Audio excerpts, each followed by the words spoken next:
Bismillahirrahmanirrahim. Are Muslims allowed to have lavish weddings, including a reception, or should we not imitate other religion or cultures? That question is misleading because you are supposing in that question that to have lavish weddings or reception is an imitation of different religions or different cultures. So don't try to trick us with your question. Number one, you think Islam doesn't have its own way of celebration, whether it's wedding or khatna, khitan, eh? Men when they are circumcised, boys, or other things, or mawluds, let's talk about. You think Muslims don't know how to do this? Muslims were teaching the world how to do this. Muslim weddings, for example, it's not for one day, it's for 3 days, some for 7 days. Mawlid is not for one day, it's for the whole month. Lavish. What's your idea of lavish? What do you understand from lavish? Yeah. People now, they only know how to judge. They have little pea brain and they're judging. And they're giving lecture to everyone. Muslims, they know how to celebrate, but they are not doing it for israf. Israf, it is forbidden. Wasting, it is forbidden. You are not making a 3-day wedding to throw away food. It is to feed, because in traditional societies too, people don't eat meat. They don't have enough to eat the whole year except for a couple of days of Bayram and this and that. When there is a wedding, that is the time where they can actually celebrate and they eat. Muslim way, you have a wedding, you're going to feed people. Not just your friends or your relatives, you're going to make sure the poor people are being fed. The orphans, they are being fed. But really, who is doing that these days too? Not really. But there are some who are doing it. They're keeping quiet doing it. So don't lump everyone to be together. Of course, now, when we look at a Muslim wedding, and now in this country, we don't have too much luxury to do it Islamic style. We don't have the luxury to do it more than one day, for instance. It's a free country, but it's a very expensive free country. Yeah, correct? Or if you live in third world country, you want to invite your whole village to eat, so easy. You say a couple of people, 1, 2, 3, they set up tents, they put benches, everyone sitting down, eating, you cut one bull. Everyone is enjoying it. Try to cut one bull today in New Jersey, in front of your apartment, or in Long Island.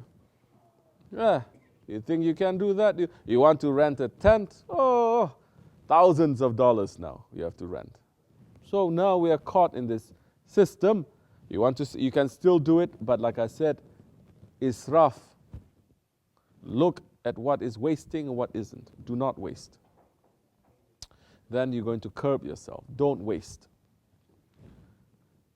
Is it necessary now, because we say we have celebration, is it necessary now for weddings to be held in fancy hotels and this and that? If you ask me, it's not really that necessary. It depends on the station of the person there also. And it depends on how much that you are giving. One thing I can say, like they have a lot, I'm sorry, but Pakistani weddings again. Before they come in to have the real thing, they have, what is it called? Cocktail reception.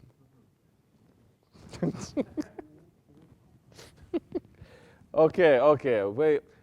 Maybe we didn't know and we did it. Okay, leave that. We'll close that chapter, okay? But now that you know, balance it a little bit. What you do now, you enter, and then you eat big shrimp. You're eating all the appetizers first, right?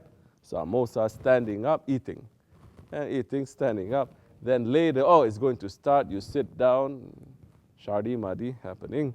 Then after that, you have another reception. and you have buffet, so much food goes to waste. Now tell me the food doesn't go to waste. Food goes to waste, right? So if you're able to do all of that without wasting, do it. If you're saying, I have to do this, but at the same time you're reaching out to feed poor people elsewhere, we cannot say too much to that time. Right? But these days, to have a regular average wedding, say for, how many people? Say 200 people. 200, say for 200 people. Simple wedding for 200 people. Anywhere in America now. What is the average renting? Now I'm talking about a hall, okay? Not a hotel. A hall, or maybe like a cheap hotel, like Holiday Inn. We're not talking about. For 200 people, everything included. You think you're able to, in this country, to spend $500 doing it? Or $1,000 doing it? It's impossible. Just renting everything there is going to run you in the tens of thousands. Just renting, without putting in anything there. So, that's why, inshallah, we are trying to hurry to build this dergah, that we can have weddings here in the dergah. That we will not be spending too much money in that. We'll not be making israf too much in that. But for people who want to spend a very lavish wedding, and they are also giving so much money to charity and everything, we cannot say so much. Who are you to judge? Correct? But don't make israf. Israf means if there is a cheaper, easier way to do it that is not going to be wasteful, then do it. More blessing comes that way. Okay? But there's so many strange practices now in Muslim weddings. Stop grinning at me. That we're saying, why are they doing this? Like very big, popular now. And I'm saying, I know certain people here, they are not going to be happy me saying, but you didn't know that time. Maybe you know now. Yeah. Then say, I'm not in that. I'm not responsible because I didn't know before.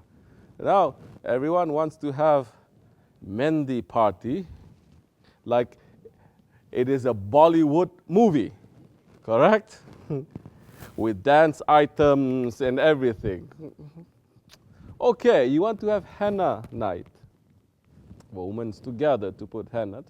For women to be together, it's something. But why it has to be from a henna ceremony into a Bollywood party? How we jump to that part now? I don't understand that. Oh, very fancy. It's like a second wedding, right? More fun than wedding. You have dance items. Men and women now coming, Mendi party dance items, correct? Not necessary. Not necessary. But if you want to do it, I'm not going to be there holding my cane to say, stop, don't do that. I have no power to do it. But if it's up to us in our situation, we say, no need. No need. But if the women, they want to gather to put henna, which is also traditional, it's okay. Do everything in moderation. There are certain things that you do according to the station of the person now, that you have to make that into an exhibition. You have to show the majesty and you have to show the hebat of that station, of that situation. Now, that time is not the same. Okay? The sultans, when they have weddings, and they have to show the majesty of the sultanate and the majesty of Islam, you cannot say they're making israf, because whenever sultans also, they have weddings or they celebrate, first they give thousands of dollars in charity, number one. First they do that. they feed the poor, they release the prisoners. So many kind acts they do, then they have, because they also know, they're smart. Certain things that we need to do, we have to cover it for a nazar not to enter. In these days, they only want to have a wedding like a sultan, but they don't know what to do. So, well, as you like again. You can do as you like. Assalamu alaikum.